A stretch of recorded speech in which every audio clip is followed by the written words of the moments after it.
Hello, everyone, and welcome to The Explainer. Today, we're unpacking something that is literally reshaping the future of Singapore. We're diving into a deeply fascinating and urgent white paper by Dr. Alexis Hengboon Chen, looking at the incredibly complex debate over legislating paid IVF leave.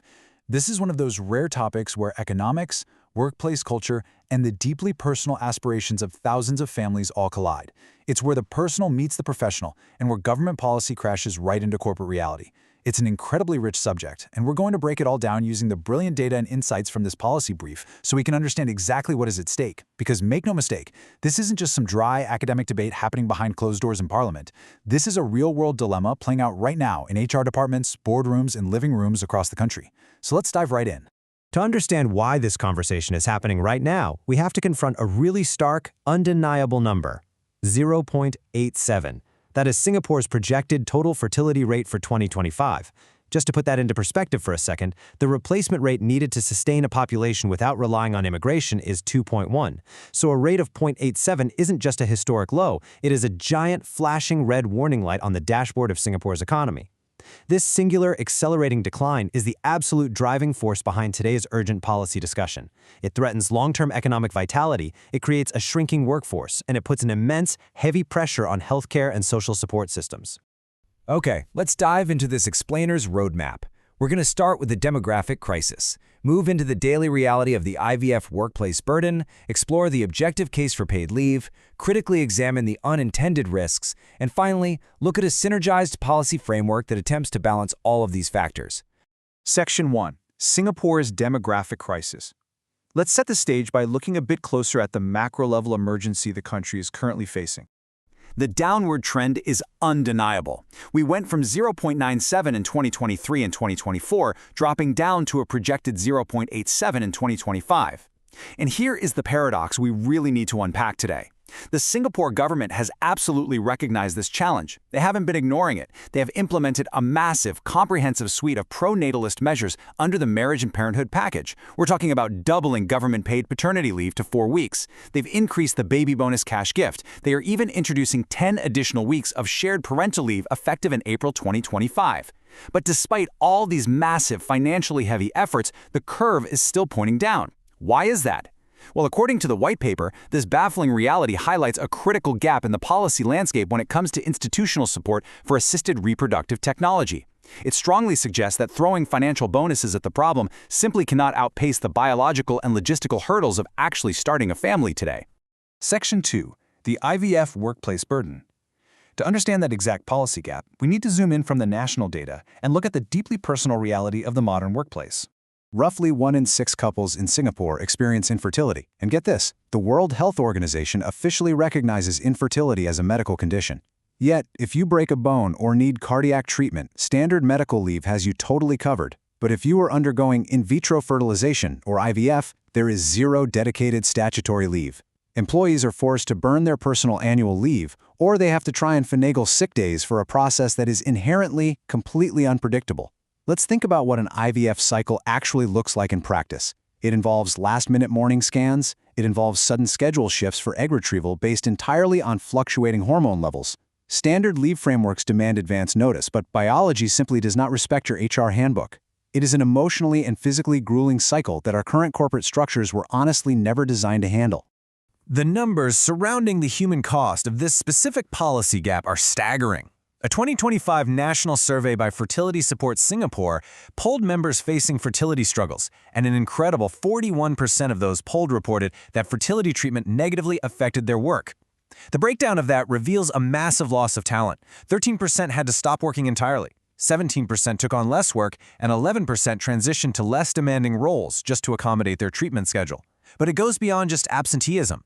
Academic research published in BMC Public Health demonstrates that job stress actively reduces the success rate of the fertility treatments themselves. High cortisol levels and the severe mental toll of juggling your work and your treatment actually compromise your body's response to IVF. It creates this tragic, vicious cycle. Workplace inflexibility makes IVF harder, and the grueling demands of IVF compromise your workplace performance. Section 3. The case for paid leave. With that reality established, let's transition into the objective arguments advocating for the implementation of dedicated paid fertility leave. This quote from Minister Indrani Raja perfectly encapsulates the whole rationale here. She said, "It should not be a zero-sum game between family aspirations and career goals. Legislating leave isn't just an administrative tweak, it signals a powerful, overarching societal commitment to family formation. It moves the workplace culture from silent tolerance to active support. And there is a really strong business case for this, too. Studies show that 58% of respondents would be more likely to join a company offering fertility benefits. In a fiercely competitive labor market, can companies really afford to lose 40% of their talent pipeline simply because they are rigid about family planning? Supporting employees through this journey is quickly becoming a vital tool for long-term talent retention." And this brilliantly illustrates that Singapore wouldn't be pioneering totally uncharted territory. Looking at the global landscape, international precedents prove that fertility leave is highly practical to implement. Look at France, for instance. They aren't just offering time off, they are legally mandating employer-paid leave for medically assisted conception appointments for both partners, and they couple that with strong protections against dismissal.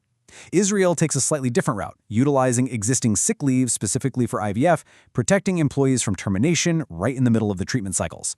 Contrast this deeply with Singapore, which currently sits with no dedicated statutory leave and relies instead on broader anti-discrimination frameworks like the upcoming Workplace Fairness Act. These international examples prove that with the right legal structures in place, fertility support can absolutely be smoothly and effectively integrated into the workplace. It sounds like a perfect solution, right? But we have to pause right here and ask a really difficult question. If we actually legislate this, could making an employee's fertility intentions highly visible to their employer actually create unintended harm? Let's explore that in Section 4, Risks and Unintended Consequences. The white paper calls this the balancing act, and it objectively outlines some severe risks identified in Dr. Heng's research. The most serious concern is the exacerbation of something called the motherhood penalty. This is the well-documented phenomenon where mothers experience a loss of pay and career advancement compared to their peers. Imagine a very realistic hypothetical situation. An employee legally claims fertility leave. Suddenly, HR and their management team know they're actively trying to get pregnant. The white paper warns that this new visibility could inadvertently flag them as a high-risk hire. Employers might preemptively assume this employee is going to have frequent medical absences and eventually take an extended maternity leave. This could tragically lead to quiet firing, where they are subtly passed over for promotions or suddenly excluded from major projects. It's a tragic irony that a policy meant to help could trigger this exact kind of discrimination. In fact, surveys show over 35% of employees currently hide their fertility treatments purely out of fear of this exact stigma. Let's move to how this builds into an organizational challenge, particularly for SMEs, small and medium enterprises.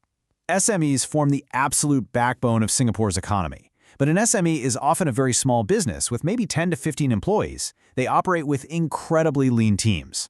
Unlike massive multinational corporations, an SME cannot easily absorb the operational halt when one key person is out unpredictably for IVF.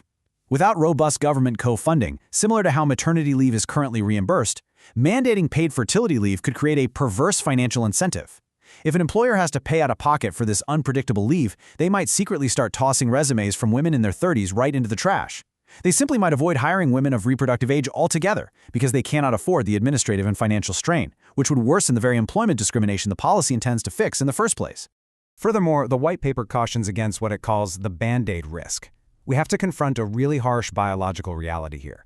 For women in Singapore over the age of 40, the IVF success rate is just 6.4%. That means the vast majority of these cycles sadly end in failure. A study by Ferring Pharmaceuticals found that an astounding 94% of employees report that fertility treatment affects their mental well-being. You have many employees returning to work carrying profound grief after a failed cycle, all while dealing with the chronic physical side effects of intense hormonal treatments. Giving them a few designated days off? That doesn't fix chronic anxiety, it doesn't cure clinical depression, and it doesn't stop physical pain. Leave alone without holistic systemic support is just a procedural band-aid placed over a much deeper wound. Section 5. A synergized policy framework. So how do we actually solve this? Let's outline Dr. Heng's holistic solution designed to mitigate all of these incredibly complex risks. So the crucial point is that we cannot just slap a fertility leave label on a policy and call it a day. The white paper advocates for a brilliantly structured four-step synergized approach. Step 1.